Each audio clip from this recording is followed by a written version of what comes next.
Hi, everybody. Dan Illman, Mike Beer, the DRF race of the day for Friday, August the 21st. Race number 9 at Del Mar. Let's throw up the field for the Grade 3 Rancho Bernardo Handicap. Fillies and mares going 6.5 furlongs on the dirt. You can download free Formulator past performances for this race on the Race of the Day event page at DRF.com. Access them, handicap along with us. Let's throw up that Timeform US pace projector. I agree with it 100%. I think the 4 Artistic Diva is going to make the lead. The 2 questions I have for you are, number 1, is she really at her best going 6.5 furlongs? Number 2, does the number 3 Mother of Dragons, or anyone else for that matter, have enough speed to push her early? Because if Artistic Diva can get loose, she's good enough to win. Yeah, I think she is too. I'll be honest that I'm a little worried about the 6.5 for her. I think she's probably better going 6. When you just look at that race 2 back to Great Lady M, she was basically loose on the lead in that race, in control of that field to the top of the stretch, and she just really didn't finish strong going the 6.5 that day. Let's talk about the field in post position order. A horse that wouldn't mind a little bit of pace is last on the Timeform US pace projector. That's Gingham, but let's watch her last race. That was the Angels Flight Stakes, the one and only time she sprinted in her career. She was outrun a bit early. They weren't going very fast. She's now angled to the outside in the green, and watch her kick this last 1/8 of a mile. I know it wasn't the strongest field in the world, but I liked the way she showed acceleration late to win this race. Career best buyer of 85. Baffert might have found a sprinter here that was disguised as a router all along. Yeah, that's kind of how I was looking at her, Dan. That's the first time that Baffert ever sprinted her in her career, and I really feel like this filly appreciated it in that spot. I really like the way that she finished that race off. New career top buyer speed figure. I think she's going to be tough in here.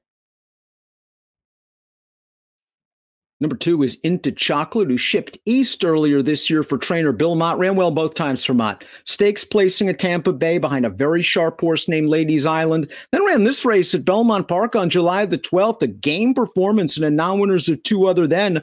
We watch Into Chocolate. She's in between horses, and the horse she's going to hold off here, Fair Regis on the outside. She's a hard knocking optional claimer who came back to run second again with an 82 buyer speed figure. Into Chocolate held her all the way down to the line.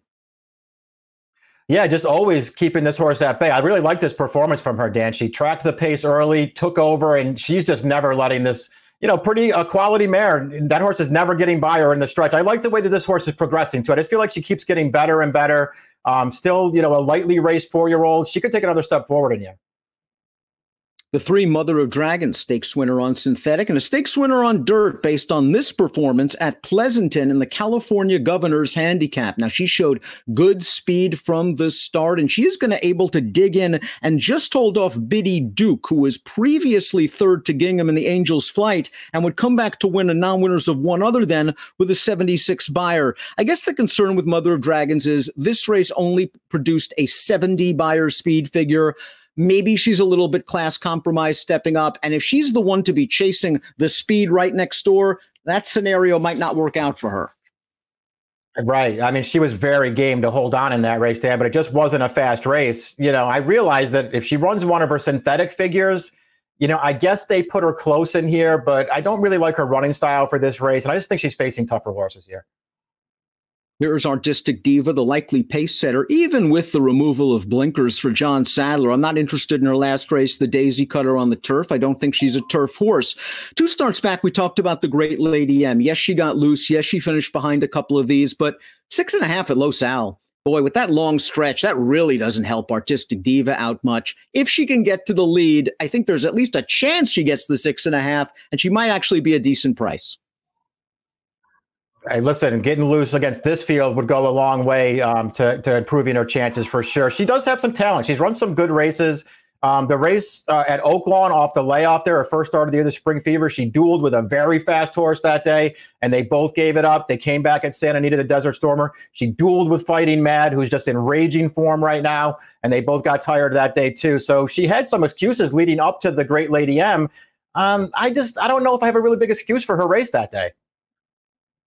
Sneaking Out is next. Let's watch the Great Lady M. You're going to see Artistic Diva on the lead in the two-path. Favored Bellafina's down on the rail. She'd come out of this race to run second in the Grade 1 Ballerina at Saratoga with a 96.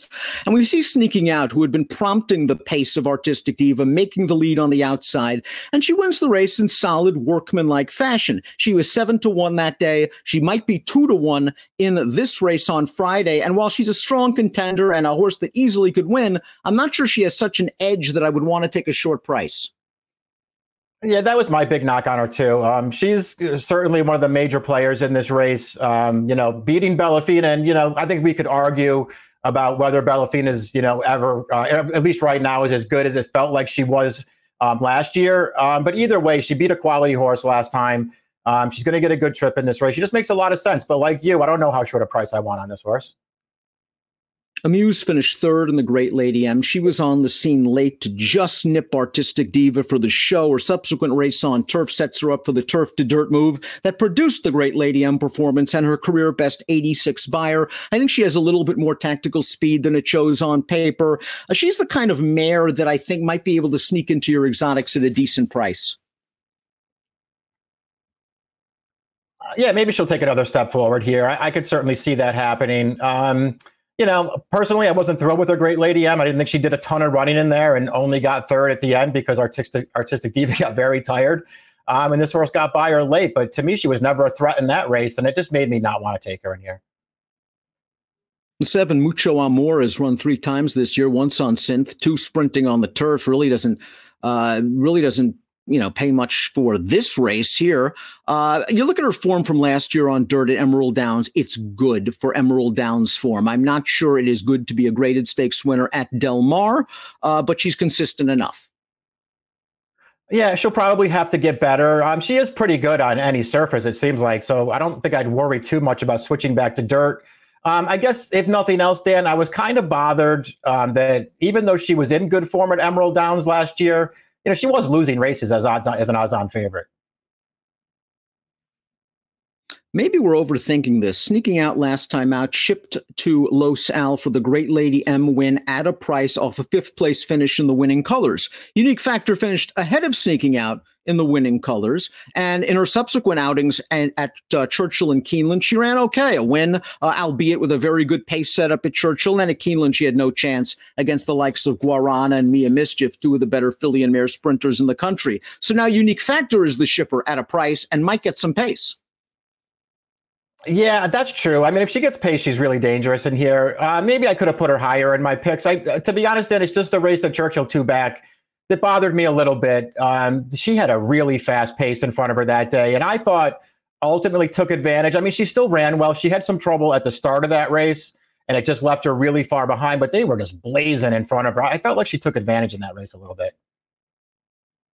Let's take a look at our top selections for the Friday race of the day. We're both going to try to beat morning line favorite Sneaking Out. I'm going to try to do it with Gingham. I was really impressed visually with the way she won that sprint race, the way she charged on home, was a solid enough buyer. I think she's got some upside still. She's still only a 3-year-old. It is her first race against older horses. And Into Chocolate, her sprint races are nothing but good, and that was a solid performance last time out. Yeah, that's how I looked at it, too. I really like the form she's in right now, and I do think she's getting better still, Dan, too. She's a lightly raced 4-year-old. I think she's headed the right way and could take another step forward here, and she's going to be a great price.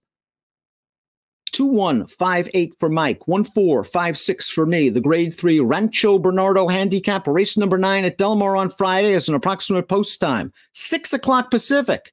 Best of luck.